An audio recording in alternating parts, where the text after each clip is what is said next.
Welcome to Cardiac Surgery Simplified, a series where we discuss interesting cases and highlight key moments during surgical procedures.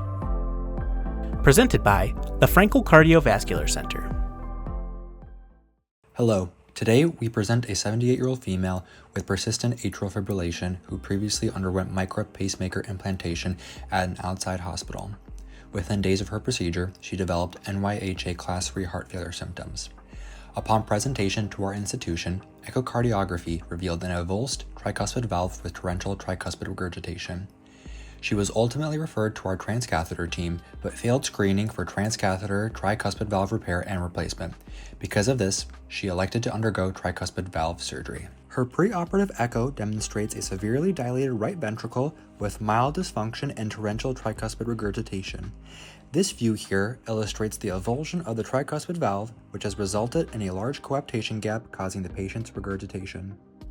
Prior to the operation, it was unclear whether a tricuspid valve replacement or repair would provide greater benefit to the patient given the extent of her valvular injury. Even after reviewing her echo and performing an initial inspection of the valve, it was uncertain if a repair was feasible at the time.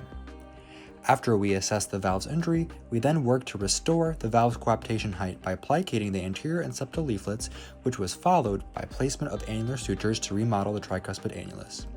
After doing this, the residual valve area was assessed to ensure that it was large enough to avoid stenosis.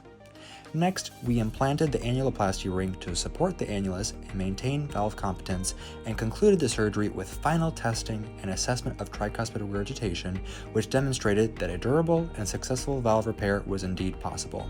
We inspect the valve to locate the pacemaker and to determine the extent of injury to the leaflets. In order to re-establish proper coaptation of the valve, we bring the leaflets together to determine the optimal height to effectively eliminate the valve's regurgitation. This will allow us to confirm proper leaflet alignment before plicating the anterior and septal leaflets. The anterior and septal leaflets are plicated using a 4-0 ethylbond figure of 8 for edge-to-edge reapproximation. This is important for creating a single functional leaflet that will reduce regurgitation and restore valvular competence. After our initial plication, we assess the valve for regurgitation to determine if further repair is needed. Repeat valve testing demonstrates significant improvement with some residual tricuspid regurgitation directed toward the septal leaflet. To address the residual regurgitation, we place an additional suture to extend the edge-to-edge plication between the anterior and septal leaflets. Valve testing again demonstrates residual tricuspid regurgitation, indicating the need to further extend our plication.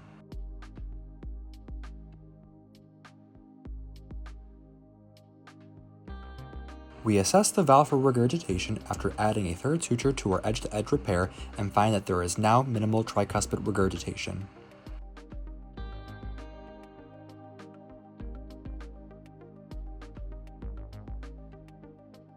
We use a tricuspid valve replacement sizer to determine if the residual orifice area is satisfactory. This is crucial for ensuring that leaflet mobility and forward flow through the valve has not been compromised by our repair. We begin our annuloplasty by placing our first suture near the 4 o'clock position. We will continue to place our sutures along the annulus from 10 o'clock to 6 o'clock to restore integrity to the patient's tricuspid annulus.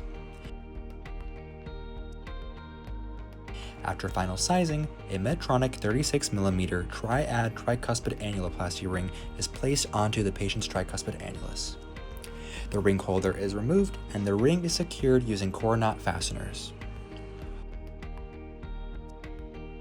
Once we secure the annuloplasty ring, we test the valve to determine if there is any residual regurgitation.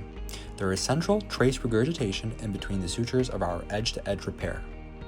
We add an additional ethylbond between the anterior and septal leaflets to complete our repair.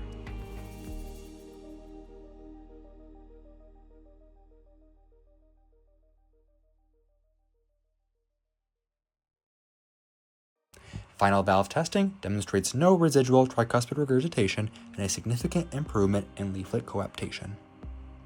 Her post-operative echocardiogram demonstrates improved right ventricular dilation with no new detriment to right ventricular function, as well as a well-functioning valve with no residual tricuspid regurgitation and with a gradient of 1. In summary, this video presents a patient who is deemed a good candidate for tricuspid valve surgery. Although it was originally likely for her to undergo a replacement, it was ultimately decided that a surgical repair of her leaflets would provide the best opportunity for restoring lifelong valve competence and maintaining native valve structure. She was ultimately discharged on postoperative day 3 and was doing well at 1-year follow-up. Thank you.